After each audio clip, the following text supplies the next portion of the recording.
65% vote നേടി വിജയിച്ച മുസോളിനിയെ 1945 April മാസം 28-ാം തീയതി വോട്ട് ചെയ്ത ജനം അടിച്ചു കൊന്നു കെട്ടിത്തൂക്കി എന്നതാണ് ചരിത്രം.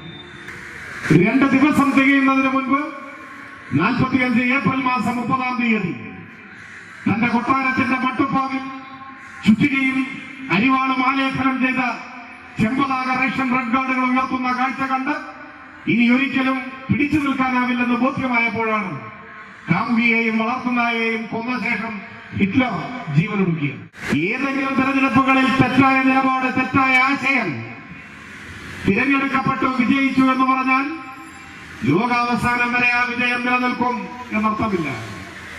നൈമിഷികമായ പരാജയങ്ങൾ കടന്ന് ആത്യന്തികമായ വിജയത്തിലേക്ക് ശരിയുടെ, സത്യത്തിന്റെ, നീതിയുടെ നിലപാടുകൾ കടന്നു വരും എന്നതിനും ചരിത്രം സാക്ഷിയാണ്. 65% വോട്ട് നേടി വിജയിച്ച മുസോളിനിയെ 1945 ഏപ്രിൽ മാസം 28-ാം തീയതി വോട്ട് ചെയ്ത ജനം അടിച്ചു കൊന്നു കെട്ടിത്തൂക്കി എന്നതാണ് ചരിത്രം. ഇറ്റലിയിൽ മിലാനിലെ നഗര ചത്തുരത്തിൽ മുസോളിനിയുടെ മൃതദേഹം കെട്ടിത്തൂക്കി. ആ വഴി വന്നവരും പോയവരുമെല്ലാം ആ മൃതദേഹത്തിൽ കല്ലെറിഞ്ഞു എന്നാണ് ചരിത്രം രേഖപ്പെടുത്തിയിട്ടുള്ളത്.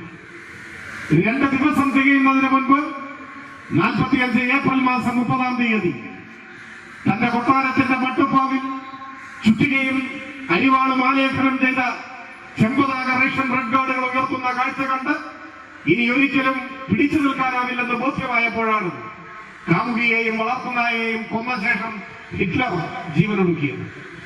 തിരഞ്ഞെടുപ്പിൽ ജയിച്ച മുസോളിനിയുടെ ജയം ശരിയുടെ ജയമായിരുന്നോ? അല്ല, അങ്ങനെയാണെന്ന് ആരും വിലയിരുത്തുന്നില്ല. തിരഞ്ഞെടുപ്പിൽ ജയിച്ച ഹിറ്റ്ലറുടെ ജയം ശരിയുടെ ജയമായിരുന്നോ? അല്ല. ആ ജയങ്ങളൊന്നും അനാദികാലം നിന്നില്ല.